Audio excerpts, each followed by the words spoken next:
We've all heard of peaceful protest and civil disobedience.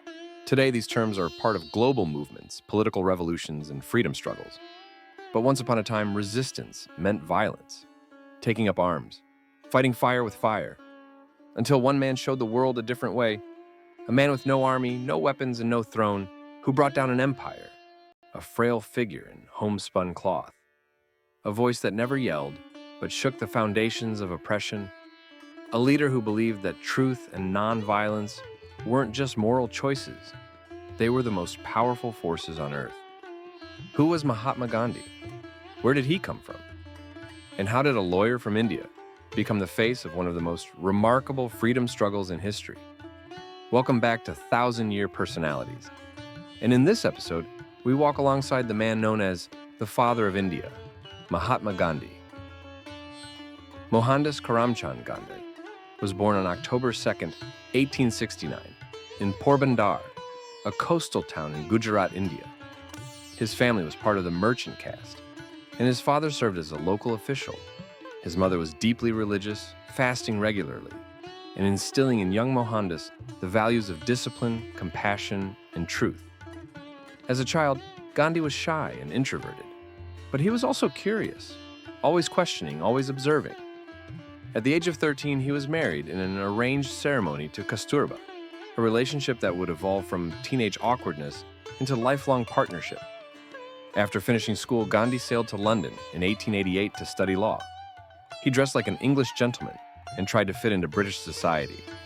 But beneath the suits and ties, his identity as an Indian, colonized, judged, and underestimated, began to take root. After becoming a lawyer, Gandhi accepted a job offer in South Africa, where he would spend the next 21 years, and where he would first encounter blatant racism. In 1893, he boarded a first-class train to Pretoria. Despite having a valid ticket, he was thrown off the train by a white conductor simply because he was Indian. That cold night on a South African train platform would change his life.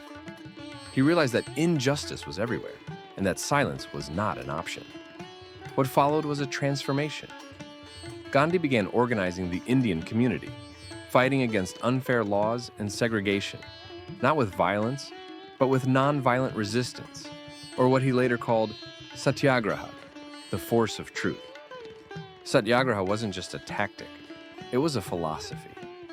Gandhi believed that oppressors could be resisted not by hatred, but by appealing to their conscience. That suffering for a just cause could awaken humanity, even in the heart of the enemy. He led non-violent protests, boycotts, and marches, facing arrest, beatings, and imprisonment.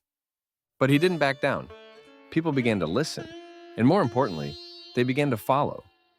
By the time he returned to India in 1915, Gandhi was no longer just a lawyer. He was a symbol, a leader with a strategy to challenge the world's mightiest empire. India in 1915 was simmering. British rule had drained the country's wealth, divided its people, and silenced its voice. But Gandhi didn't rush into politics. Instead, he traveled across India, met farmers, workers, students, and women. He wore khadi, homespun cloth, to reject British goods. He lived simply, ate modestly, and began to embody the India he wanted to see, self-reliant, united, and awake. People called him Bapu, father, and eventually they called him Mahatma, meaning great soul. But Gandhi didn't want titles. He wanted freedom, not just from British rule, but from poverty, caste, and fear. In 1930, Gandhi launched one of his most iconic protests, the Salt March. Why salt? Because the British taxed it heavily, even though it was essential to survival.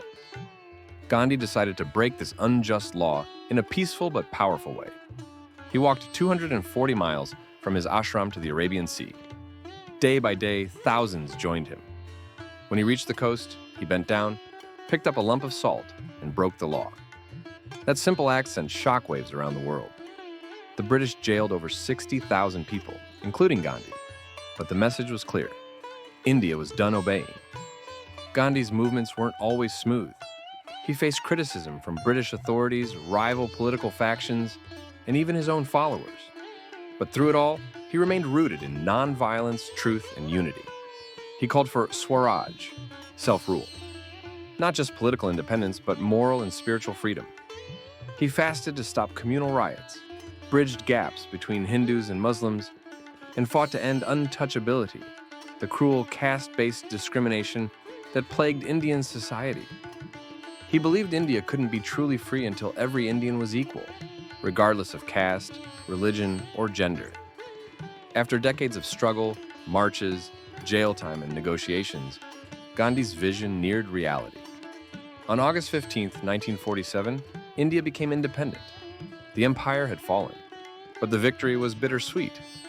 India was partitioned into two nations, India and Pakistan, leading to horrific violence between Hindus and Muslims.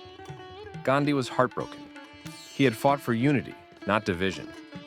He traveled across riot-hit regions urging peace, fasting once more to halt the bloodshed. He saved countless lives, not with force, but with his presence. But not everyone saw him as a hero.